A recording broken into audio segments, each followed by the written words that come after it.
Hello, hello, hello. Welcome back, everyone. Scootsy16 here with another game from the Super Mega Legend League. I say another game. We're doing another episode here.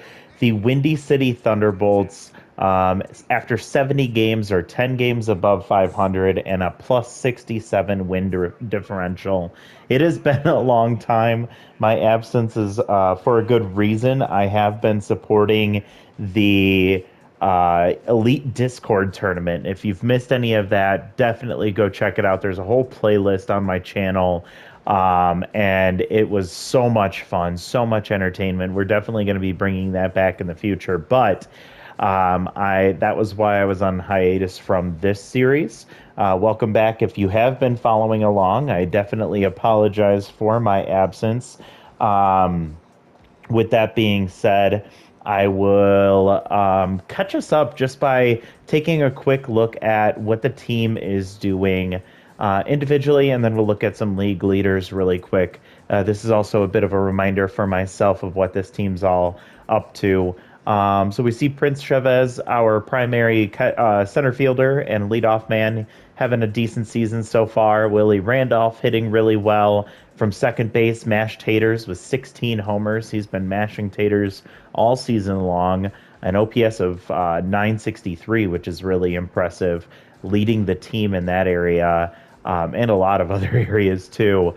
Juice Jackson doing okay, struggling just a bit. David Ortiz having himself a pretty solid season. Ham Slamus doing pretty well. We'd like to see a little bit more power coming from him, but he's hitting really well. George Bell doing well here as well. Marlon Bird having a good season. Raylan Frank not looking that great. Cash Basket doing great in her limited time. And then we see Hero O'Wugliams has been struggling this year, along with Casey Calhoun, a backup catcher, and Pepe Vinicio, a backup infielder as well. On the pitching side of things, we see locked in Lachlan McMackey has not having a lights out season like he did. Or like we expected from him, but we're going to see how this plays out as he continues to move forward. Cecil Sawyer is doing pretty well with a 3.44 ERA. Air Lovestone and Ken Owens, both not that great of pitchers, anyways, so we didn't expect them to be doing very well. Withers Hansen looking really good. Jensen Deputy looking great. Bill Campbell having a good season. Kendra Kerr, we expected to be one of our better pitchers, is struggling a bit, even though she's getting so many appearances. 47 games she's appeared in already, which is absolutely crazy. Queen Jimenez, the one that's struggling the most on the staff, but a really great pitcher that we're just working on developing. As she has rally stopper, a trait that I really enjoy and is maxed out. All right, with that little catch up, let's go ahead and move the team forward in the play or I'm sorry, in the schedule. Let's move forward 10 games. We'll get to the halfway point, and then we'll take a look at the current league leaders and see where we're at in the standings. So we are set to go through game 81, which would put us at the halfway point of this 162 game season. I'm going to go ahead and skip ahead. We're at 40 and 30, and we skip ahead and we're 44 and 37. So we did not have a great stretch there, but we still lead the division by 2 games over the Grapplers. So luckily, the rest of the division is struggling a bit too. Taking a look through development options and what has happened in the last 11 games that we simulated. Opportunity for Kendra Kerr, opportunity for locked in Lachlan. He has a chance to lose Choker, which is amazing, and gain a new pitch, which would be incredible. David Ortiz gains 2 fielding. Doesn't matter too much when he's almost primarily the DH. Juice Jackson loses 2 speed, which is unfortunate for a young player like him. Let's go ahead and take a look at the player development. So I like the idea of increased velocity from Kendra Kerr. She's only 22, so we can continue to develop her. However, gets ahead as a trait really doesn't make much of a difference here when we do not have anything invested in those scholarly traits. I'm going to ignore this one for air. I'm going to ignore this one for Raylan Frank as he's older. Ignore this one for Bill Campbell. Ignore this one from Jensen Deputy. And we're going to look at Locked In Lachlan, who is rattled right now, which isn't good. Let's see if we can get this um, choker trait dropped off from him, and also see if he can get a curveball added to his arsenal. So let's take a look. He gets 2 accuracy for sure, puts him at maxed out accuracy, and we lose choker. Locked In Lachlan is going to come back and avoid that choker trait, which is amazing. And that puts him at an S tier. So we have an S tier ace starter in Locked In Lachlan McMackey. He does not get a 5th pitch, but he gets all the way maxed out in accuracy. And he loses his negative choker trait. So I know that's going to cost him more as we go forward, but I am fine with that. Happy to see that it all paid off. I'm going to hold off on this one for Kendra Kerr. I'd like to see the accuracy boost more. I might change my mind before we move forward and simulate. Taking a look at the league leaders, after we get to the halfway point, we do not have anyone in the league leading categories here in the top 10. Dean Homegrown from the Soul Spirit with a 2.14 ERA, a .90 whip, 200 average, 130.2 innings, 121 strikeouts, and 1 complete game, leads the league in the MVP category. Willie Randolph is batting .322 and in the 4th spot in the batting average. No one in the home run category. And then we have Mash Taters and David Ortiz tied with 60 RBIs. That's tied for 4th place.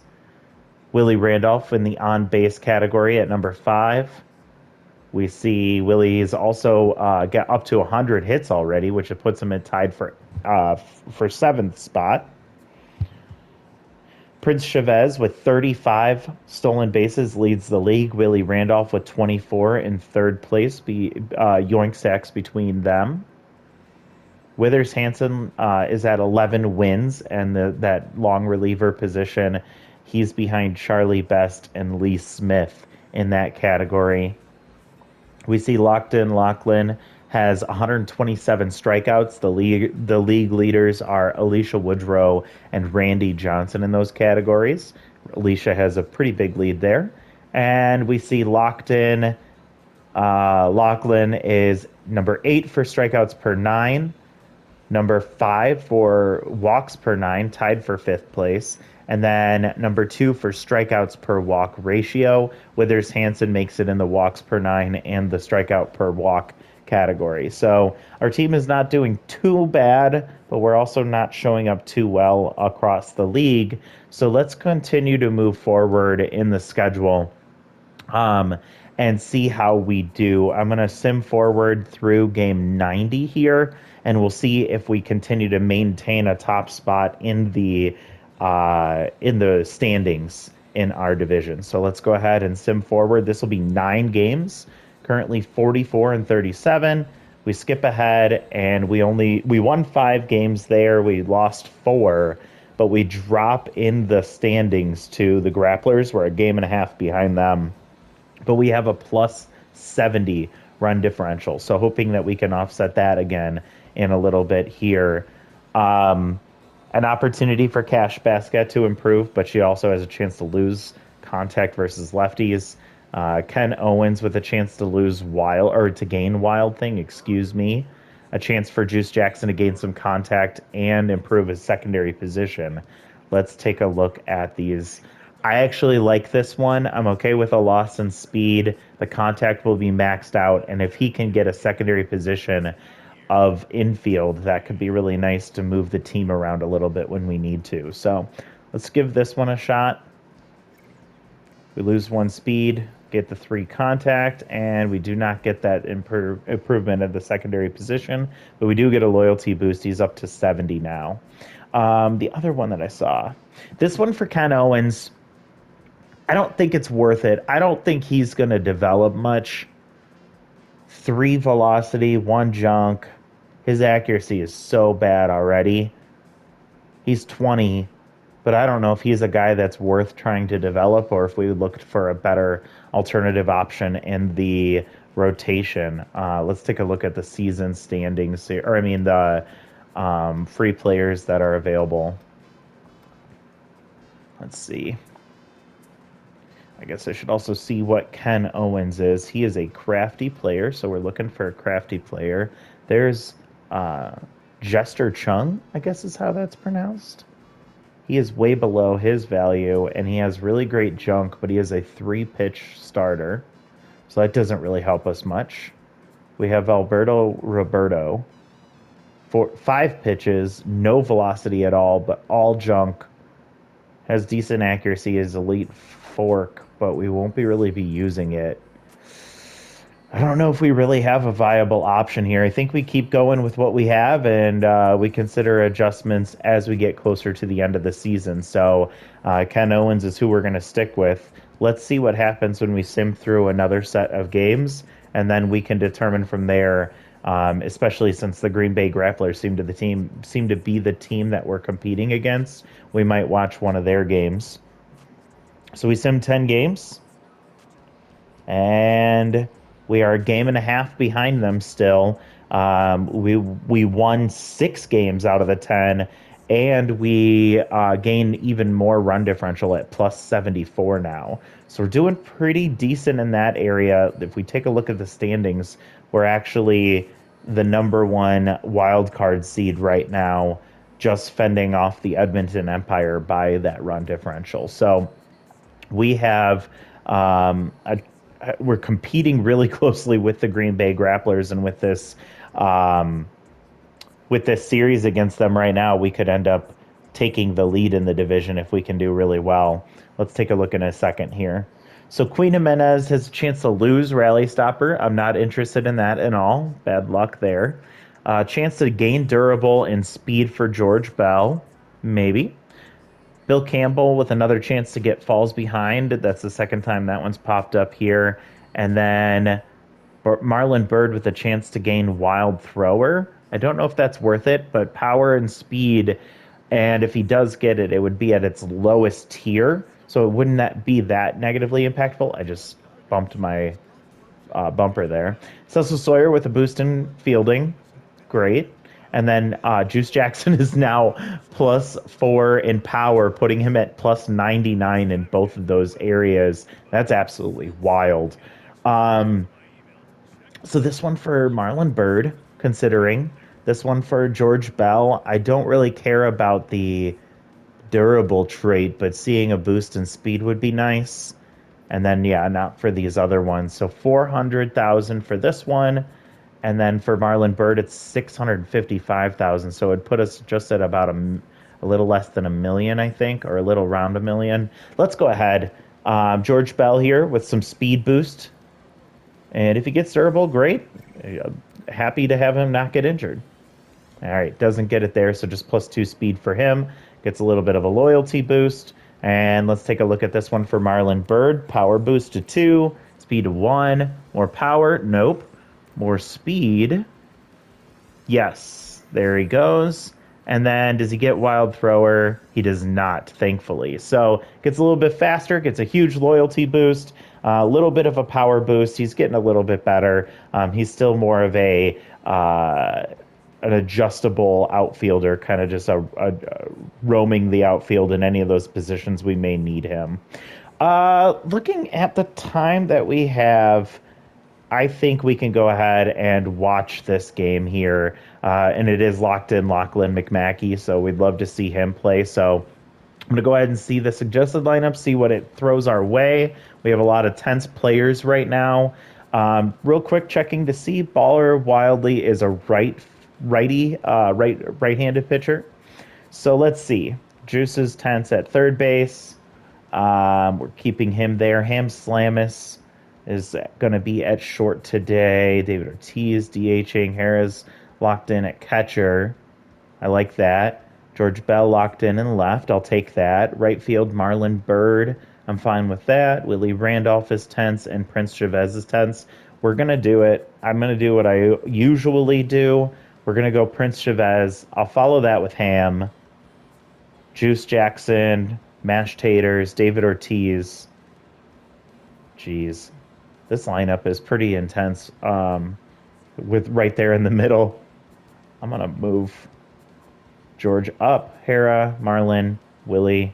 Nice little end of the order there too. All right. And what uniform do we want to use? Let's use this one. This one looks fun. Let's go ahead and jump in.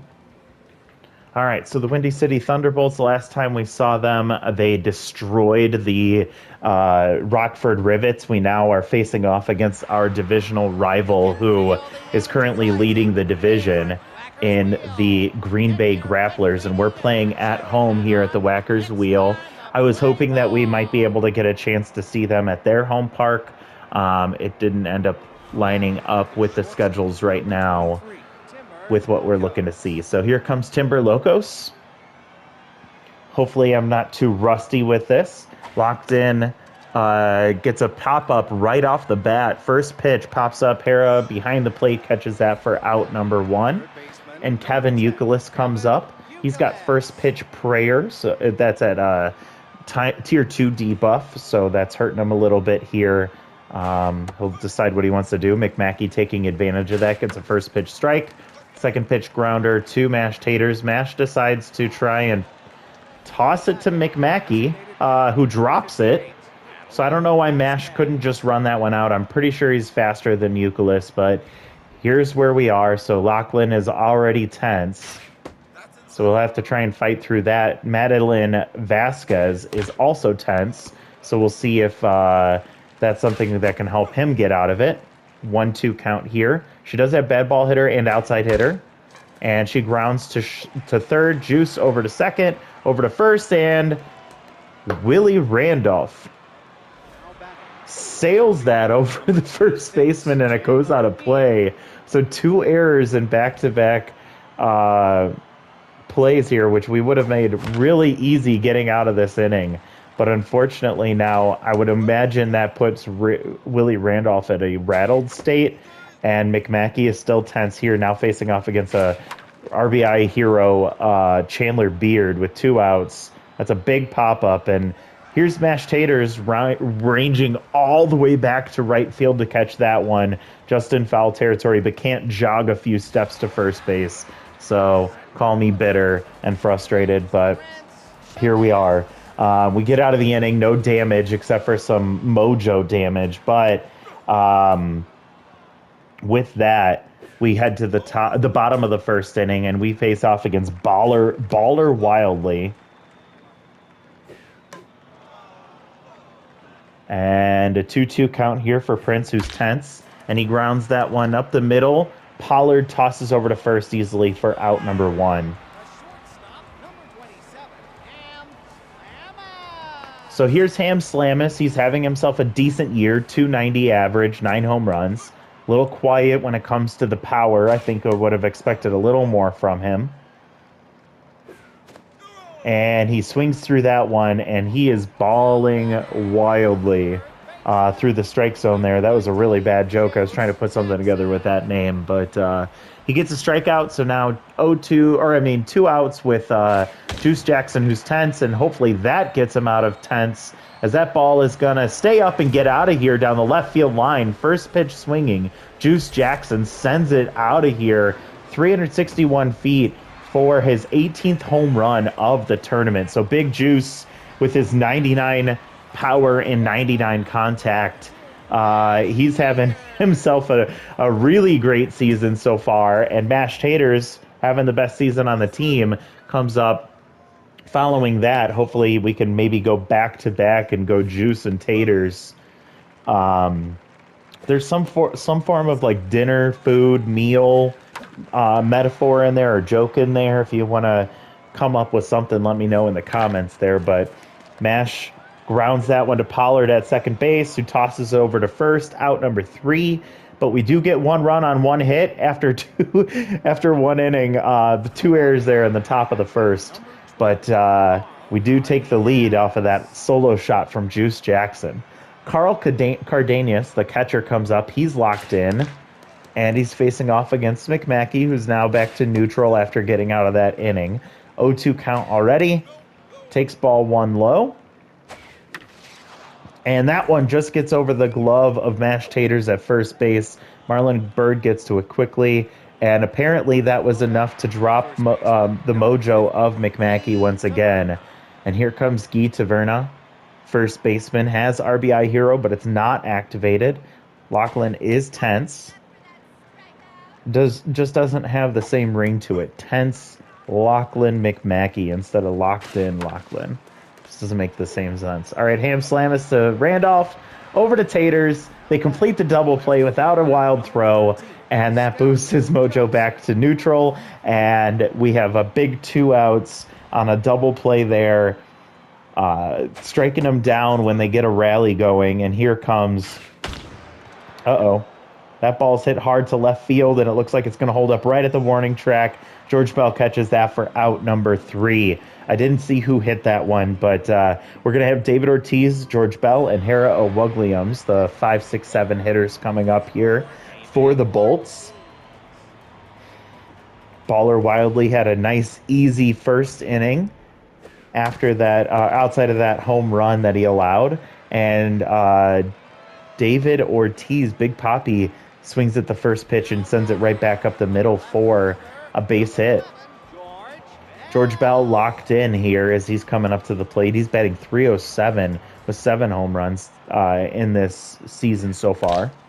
And he grounds the first pitch to Taverna at first base. They try to get the runner at second. They do. It's a fielder's choice as they're not able to turn to and get back to first and beat George Bell, but he does lose his locked-in status, so his mojo's back to neutral. Hera O'Wugliams, who's locked in as well, has off-speed hitter at tier 2.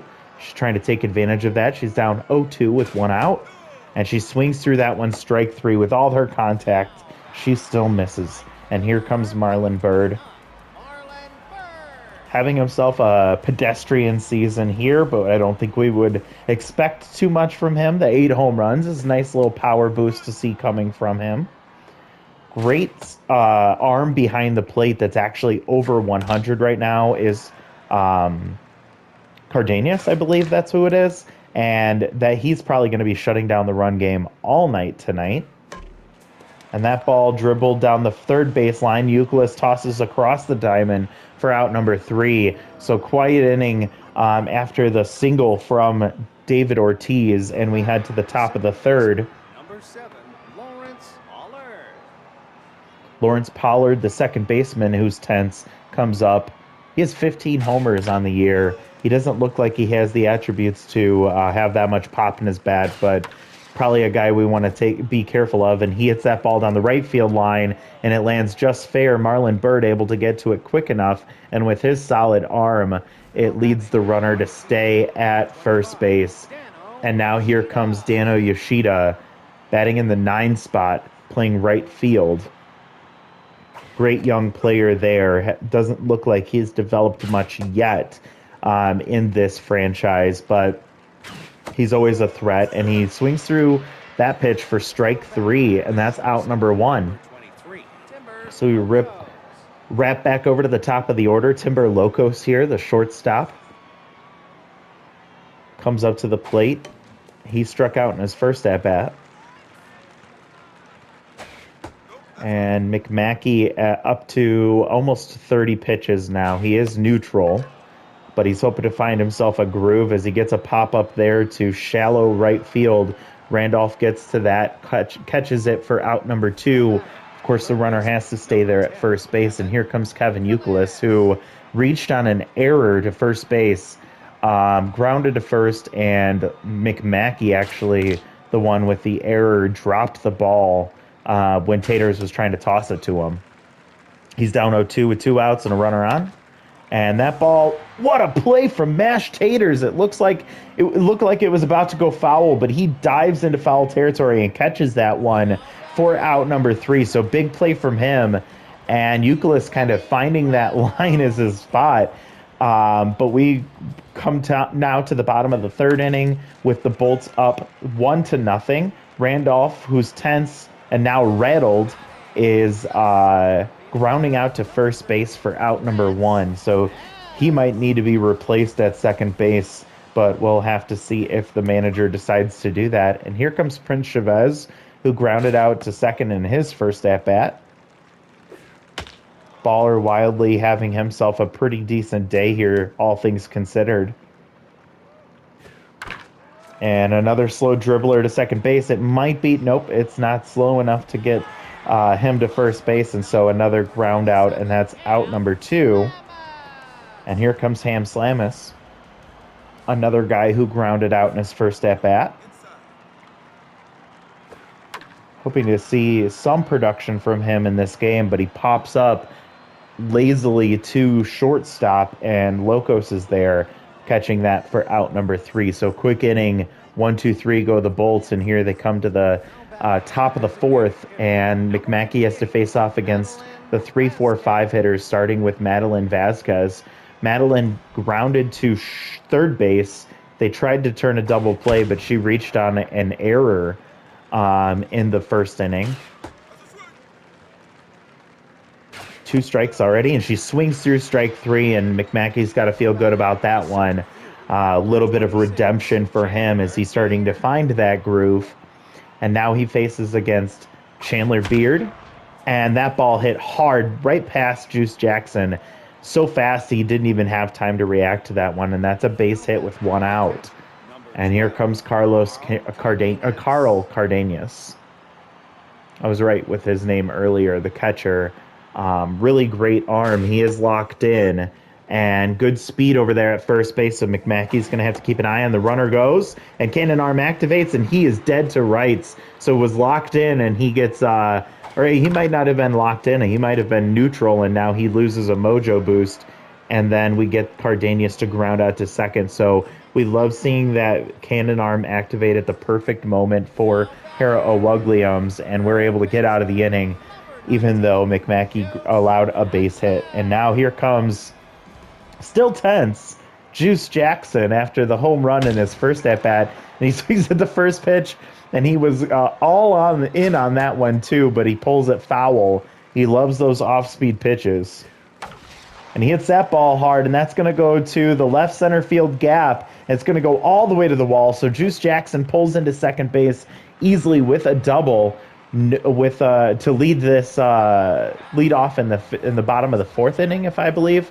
And he goes back to neutral status now with his mojo after that double. Yeah, bottom of the 4th inning. So now Mashed Taters, with a man in scoring position, has an opportunity to extend the lead for the Thunderbolts against this Grapplers pitching staff. And he's going to fly out to Euclid, who tries to double him off at second base, but he was able to get back in time. It was a weak little liner to third base, and Euclid was able to catch that one on the fly. So 1 out for David Ortiz. Base hit in his first at-bat as he grounded one through the middle, pulls that one foul in his first swing. 1-1 count here with 1 out, and he dribbles that one to third base, and Juice Jackson's able to advance to third base on that ground out to the pitcher. But we now have 2 outs, and we have George Bell up to bat, and wildly trying to recover quickly after giving up the leadoff double. We'll see if he manages to do that against Bell. Pulls one foul, and he's down 1-2. And swings through strike 3, so a leadoff double comes to nothing. Juice Jackson seems to be the only production of offense for this team so far today. But luckily, it did lead us to 1 run, as we are still up 1-0 as we head into the top of the 5th. McMackey induces a pull foul there, pop out, and strike 2. Still neutral mojo, and gets the swinging strike 3 for out number 1. And here comes Stallion Johnson. He was the one that hit the ball hard to left field in his previous at-bat. And he has off-speed hitter. He's locked in. McMackey trying to minimize the damage here, and George Bell is ranging over, catches that for out number 2. Anytime we see the ball go to George Bell, I think we got to feel really nervous, as he has no fielding capabilities at all. So anything that's more than just a mundane play is a risk for him. Juice Jackson gets that grounder, tosses across the diamond to Taters, getting that for out number 3. So a quick 1-2-3 inning for McMackey. I can't believe he has not gotten to locked in status yet, but I feel like he's got to be very close with how well he's been pitching after that dreadful first inning. So Baller against Hera. Hera struck out, but is she still locked in? 1-1 count here. And she hits that ball hard, that off-speed pitch. She was just ahead of it. Pulls it foul and then takes strike 3 on the inside part of the plate for out number 1. So her second strikeout, I imagine that's going to be a mojo drop for her. And here comes Marlon Byrd. High pitch activated here. And hits that ball hard, but it's going to hang up. And Stallion Johnson's there easily for out number 2. It sounded good off the bat, but it did not carry very far. And now here comes Willie Randolph, who is rattled. Would love to see Pepe Vinicio take a chance at second base for the rest of this game, but it does not look like they're going to give him that. And Randolph takes a ball and a strike and then pops up to Taverna over there, the first baseman, ranging all the way back right there on the foul line. So I don't know if that would have landed fair or foul, but it was out number 3, and we changed sides. Dano Yoshida coming up. Bottom of the order, struck out his first at-bat.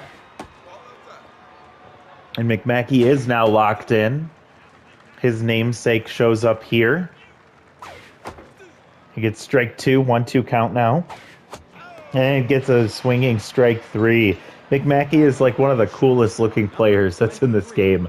I'm so glad we signed him.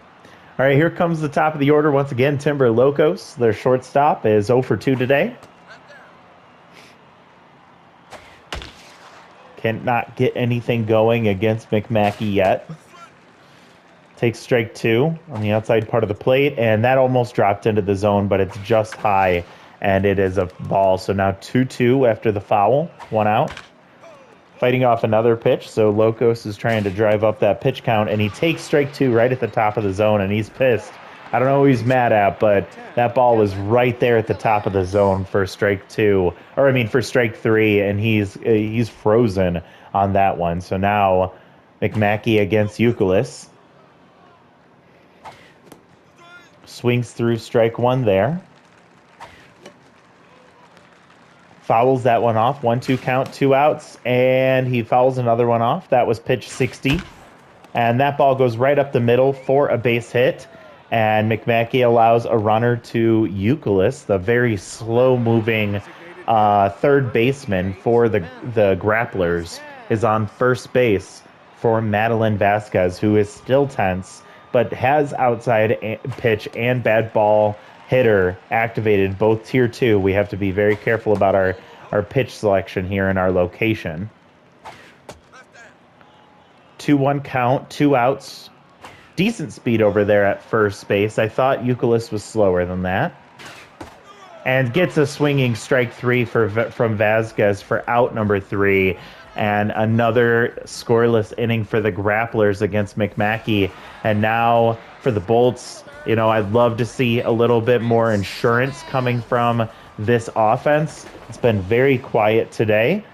Prince Chavez leading off this inning as he's led off for the team in most of the games this year.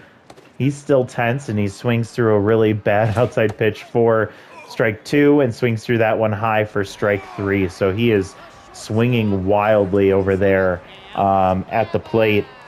He needs to compose himself and settle down just a little bit. Ham Slamus now 0 for 2. Takes first pitch strike. Swings at that one, and it bounces off the glove of Taverna, and he tosses it over to Wildly. Nice recovery from the first baseman as he's able to get the slow-moving Ham Slamus for out number 2. So here comes Juice Jackson, who's 2 for 2 with a double and a home run. We'll see what else is in store for him. He swings through that pitch and goes 0-2.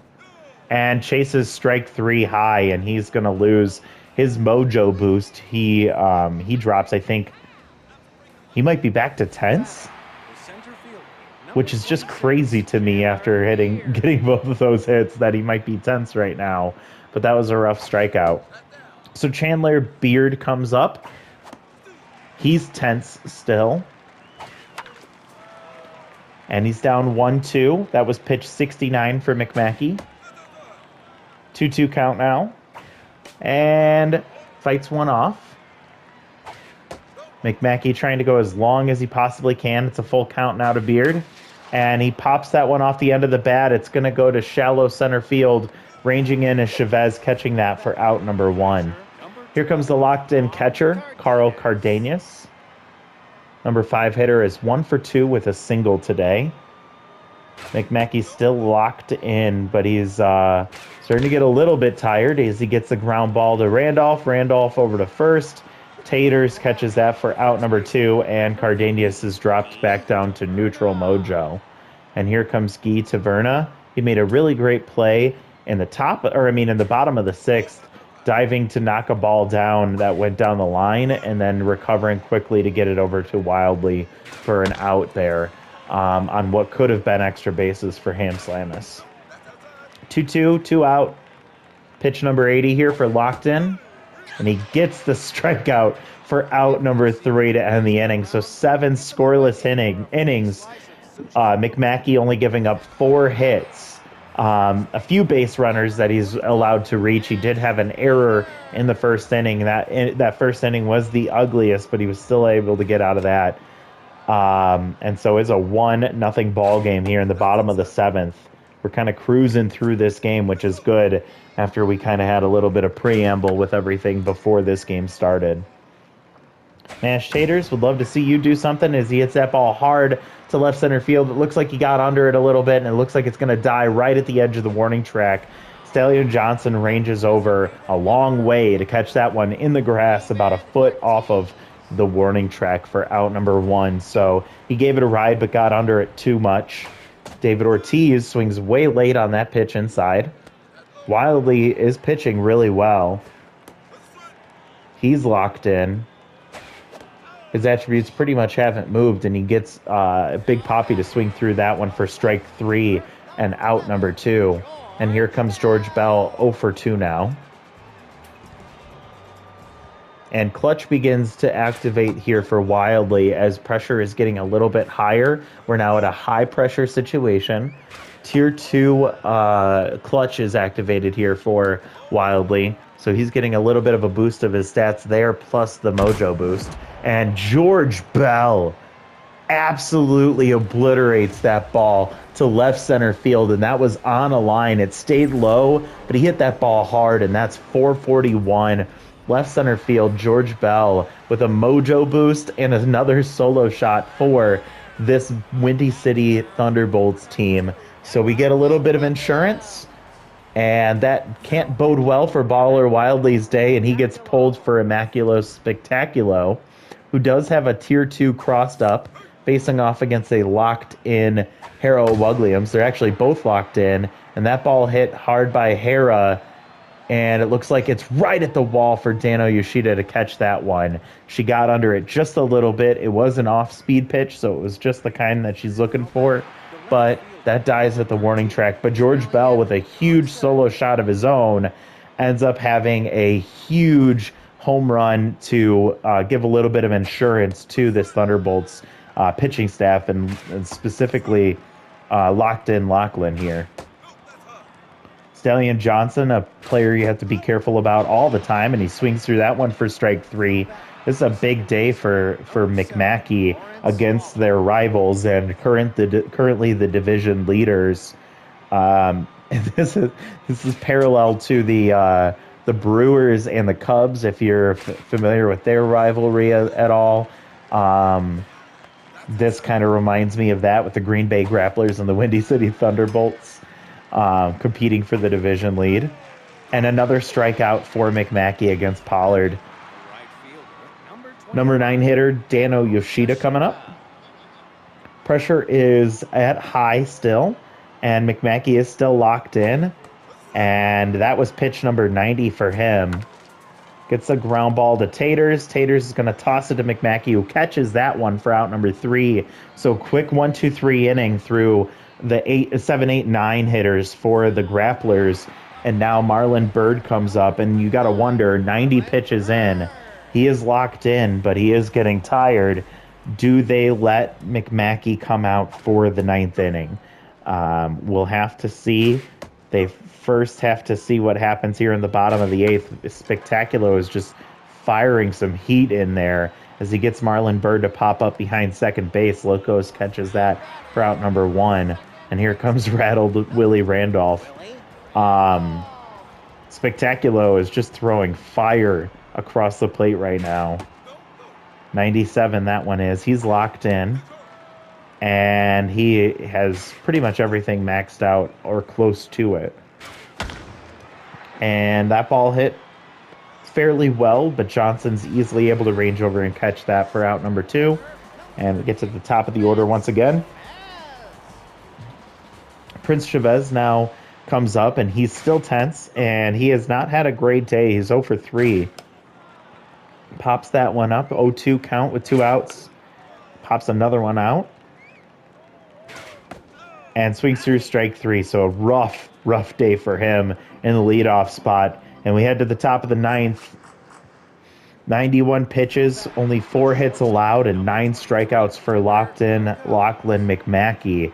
And do they pull him here?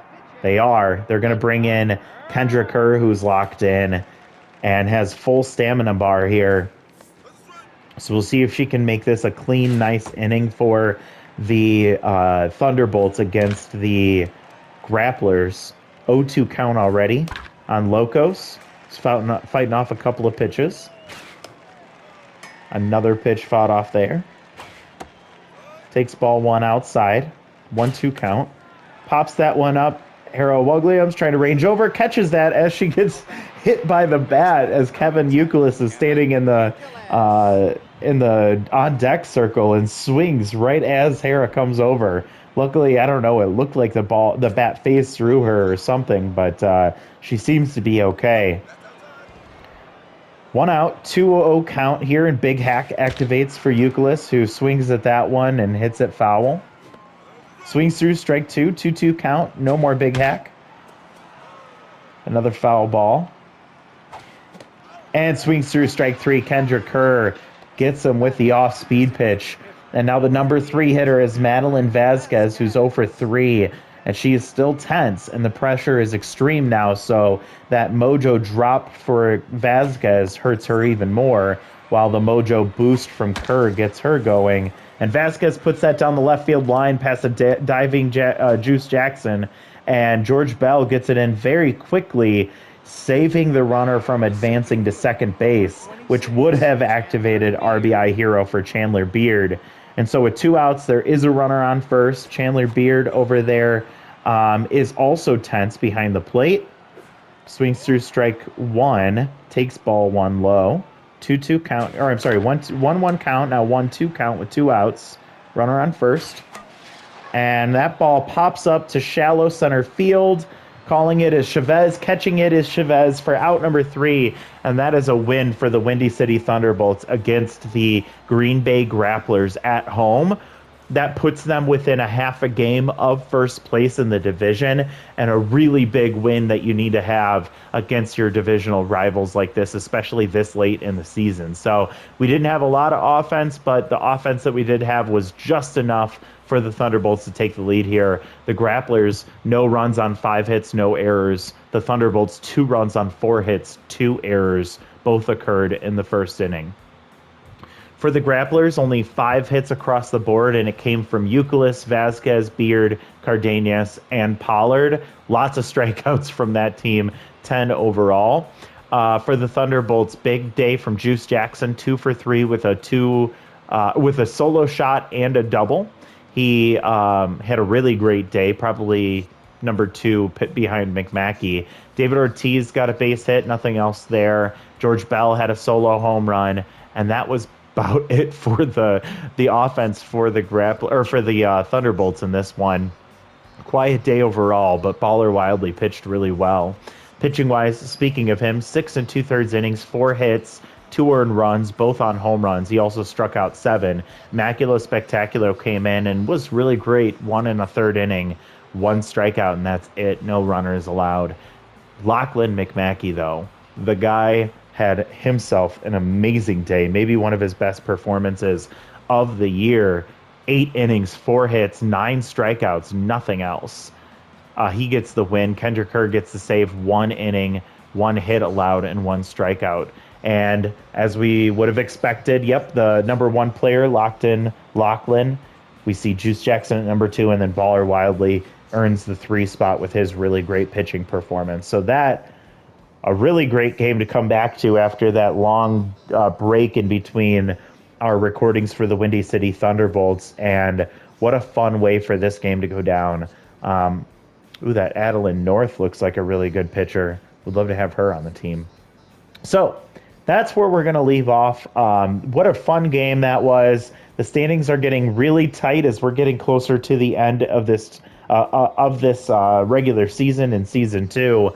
And the Windy City Thunderbolts are fighting tooth and nail to try and take over the Midwest Division and lead the charge into the playoffs. So we'll see what happens next time out. Thank you all so much for joining and watching. We hope you all subscribe. Make sure that you follow the playlist that I'm putting all of these videos in. Check out that Elite Discord tournament if you haven't done so already. Hope you're enjoying the content. Love any feedback, comments, questions that you have. Throw those in the comments down below. Thanks so much. We'll talk to you later. Bye, everyone.